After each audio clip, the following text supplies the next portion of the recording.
لله وحده، والصلاة والسلام على من لا نبي بعده. أما بعد فأعوذ بالله من الشيطان الرجيم. بسم الله الرحمن الرحيم.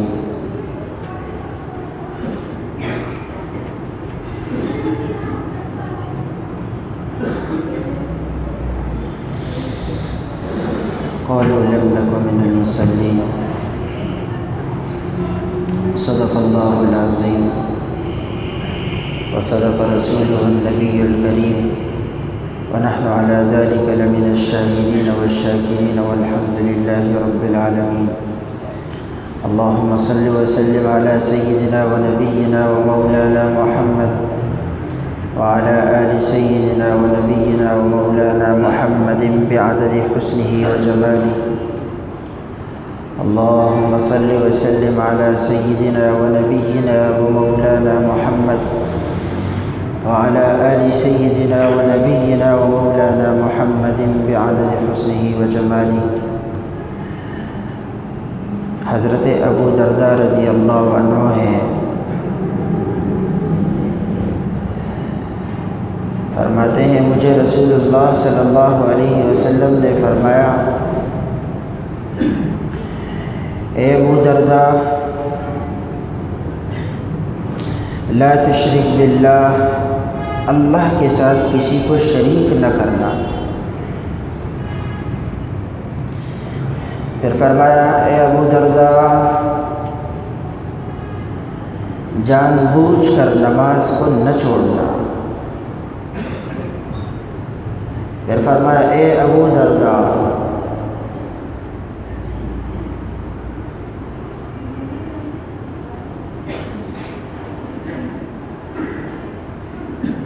شراب مت پینا. حضرت علی رضی اللہ عنہ فرماتے ہیں کہ مجھے اللہ کے پیارے حبیب صلی اللہ علیہ وسلم نے فرمایا، اے علی، جب نماز کا وقت ہو اس میں سستی نہ کرنا بلکہ جلدی کرنا.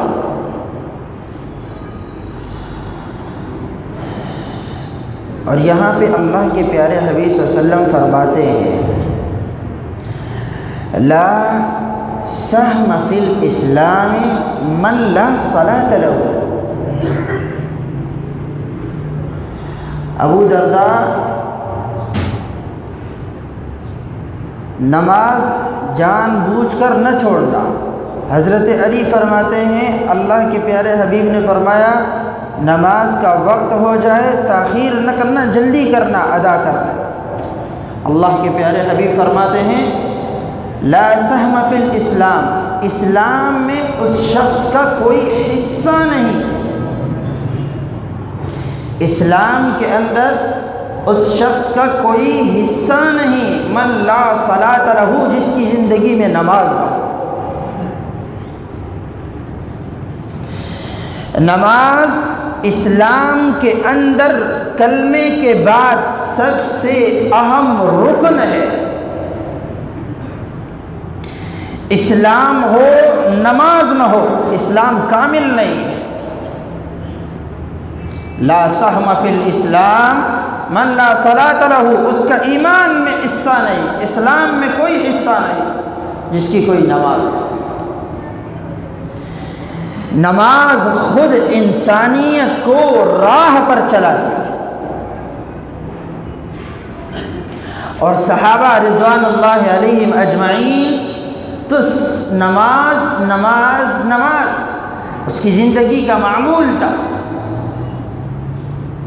ان کی زندگیوں میں نماز ایک بہت بڑا نام تھا.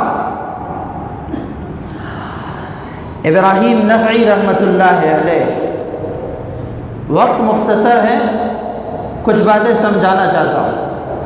نماز کسے کہتے ہیں؟ نماز کی پاور کیا ہے؟ نماز کے اندر طاقت کیا ہے؟ نماز مجھے کیا دے سکتی ہے؟ وہ بتلانا چاہتا ہوں. توجہ رکھنا. ابراہیم نخعی رحمۃ اللہ علیہ سفر پر جا رہے تھے.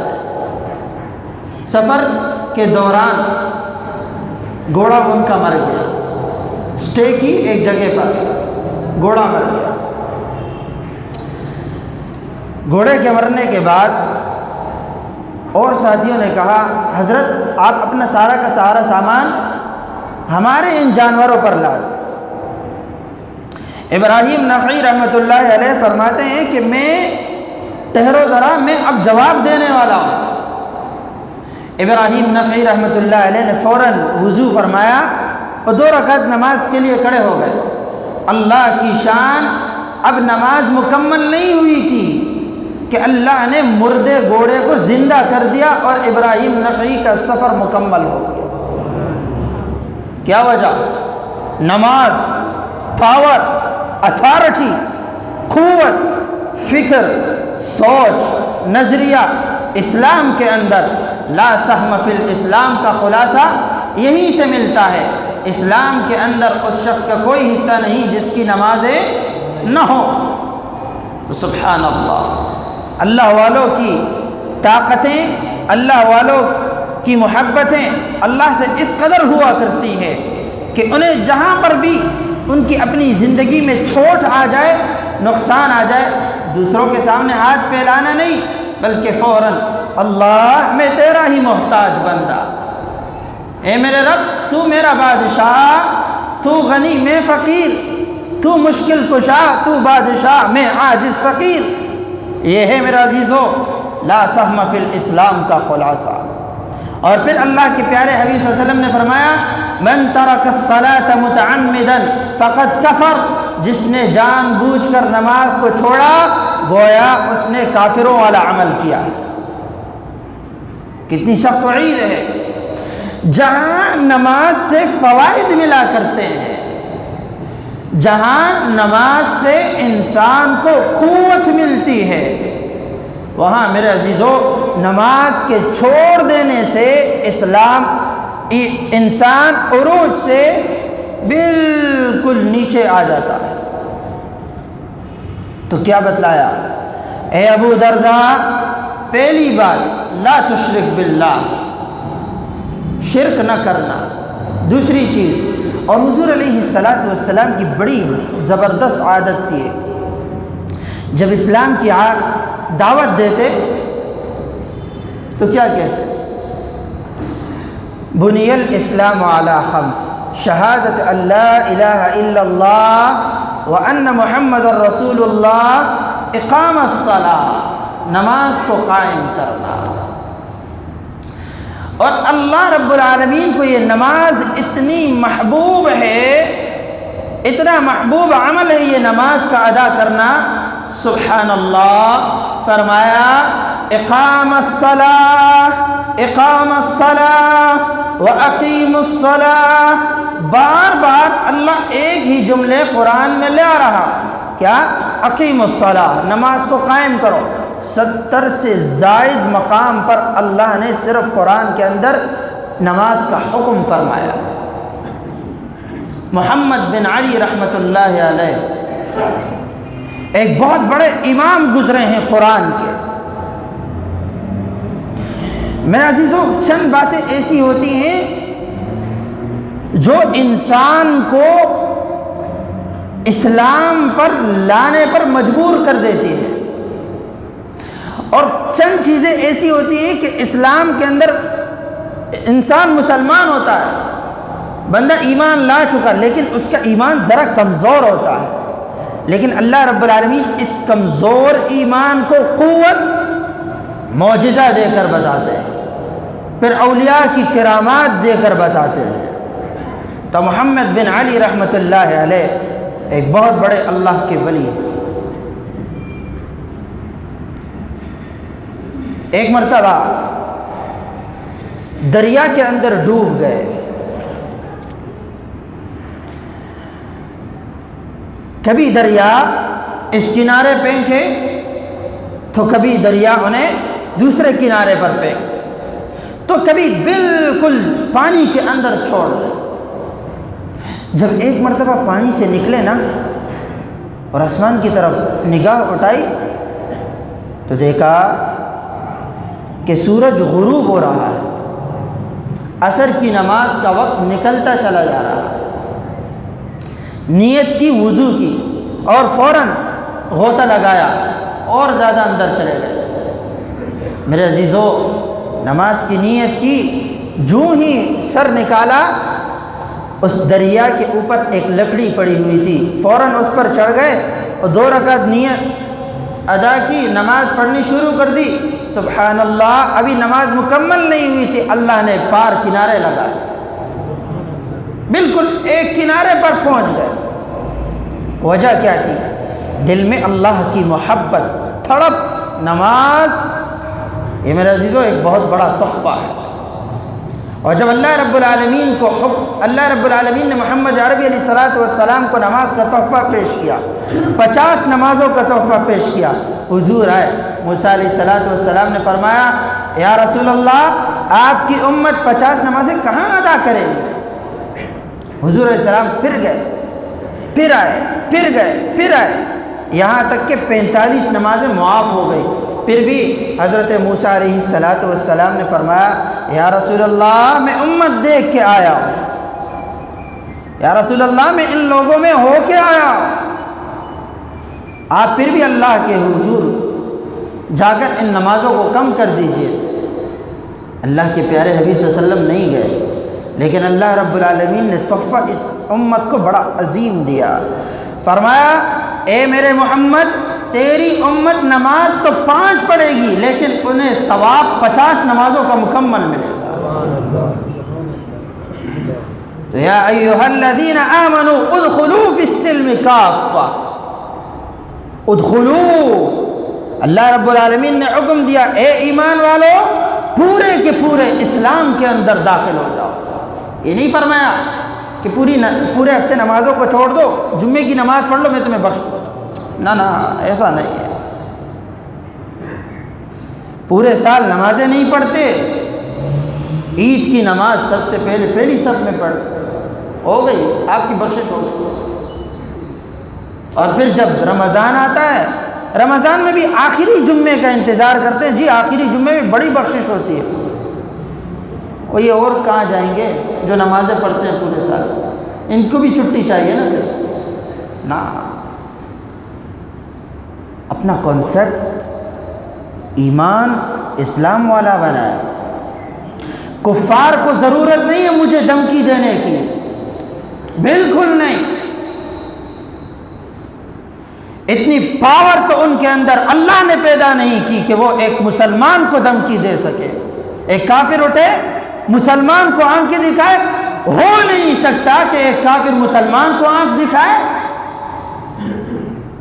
شرط ہے کہ یہ مسلمان پہلے محمد عربی کی سنتوں کو تو اختیار کر لے، پھر مجال ہو کہ کوئی کافر اٹھ کے اس مسلمان کو دھمکی دے سکے، نہیں دے سکتا۔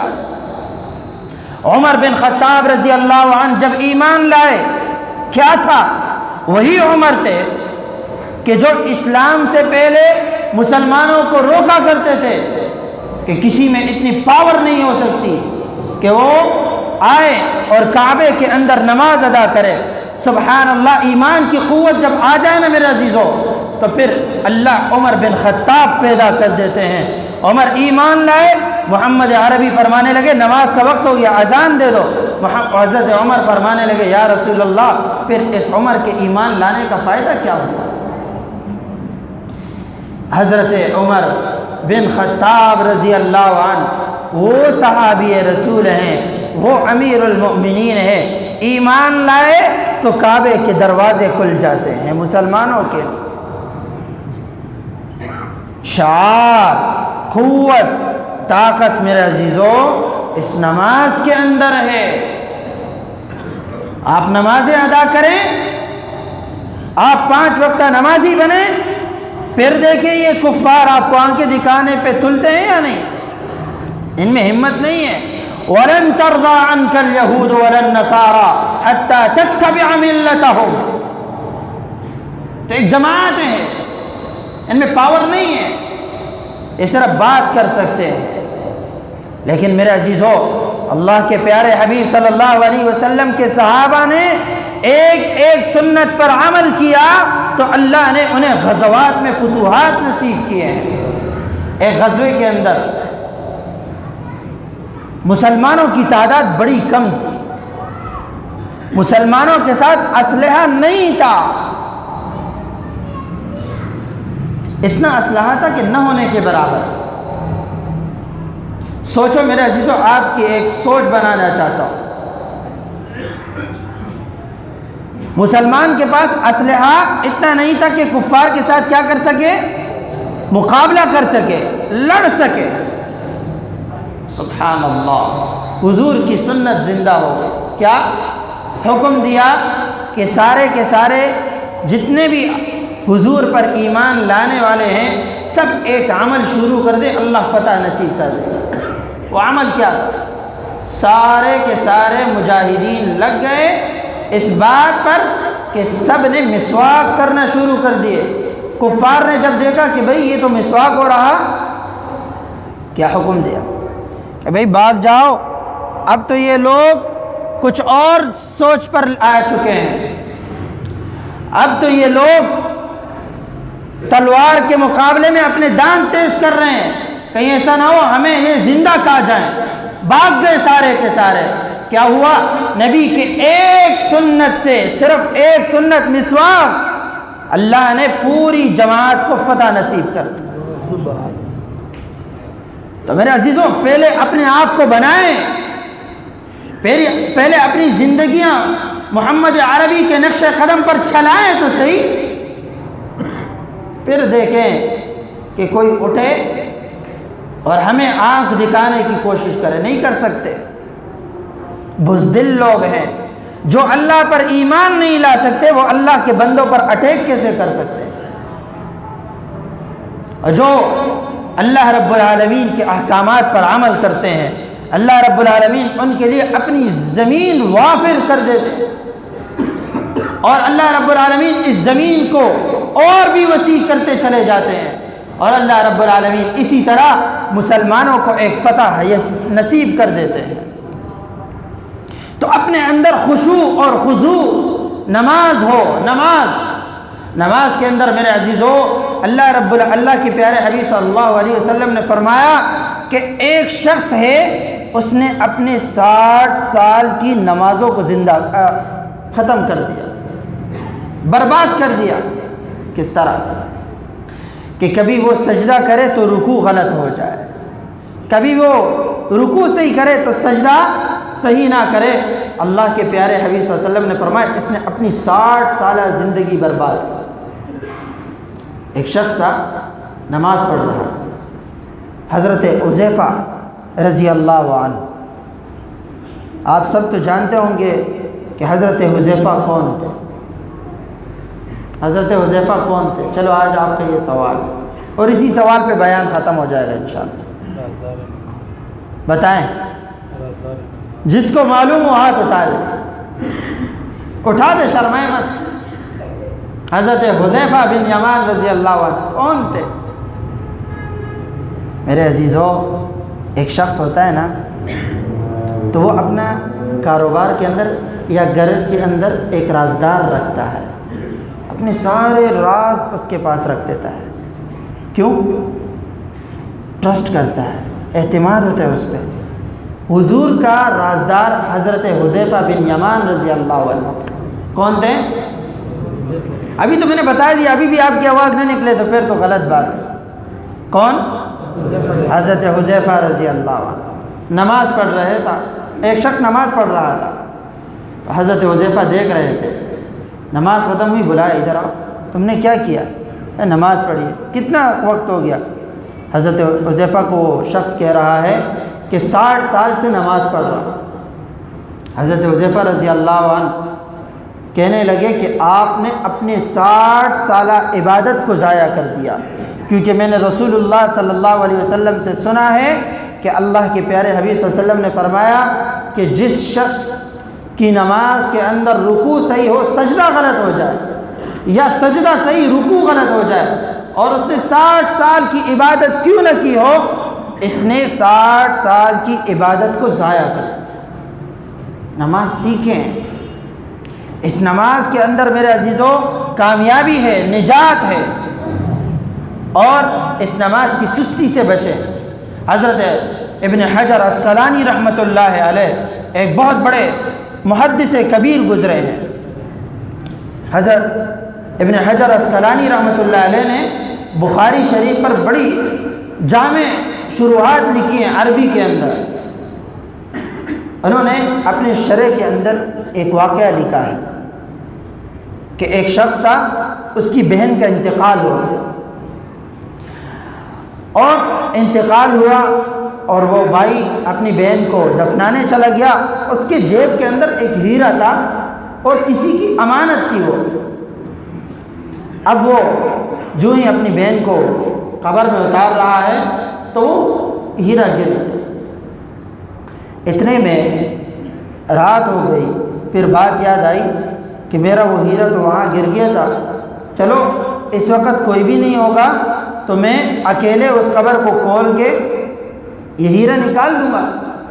تو جو ہی میرے عزیزوں وہ گیا اور اس نے قبر کھولا تو اس نے ہیرا وہیں پہ چھوڑ کر قبر بند کر کے آ گیا، اور اس نے دیکھا کہ اس قبر کے اندر آگ ہی آگ اسے نظر آ رہی، آگ ہی آگ نظر آ رہی تھی۔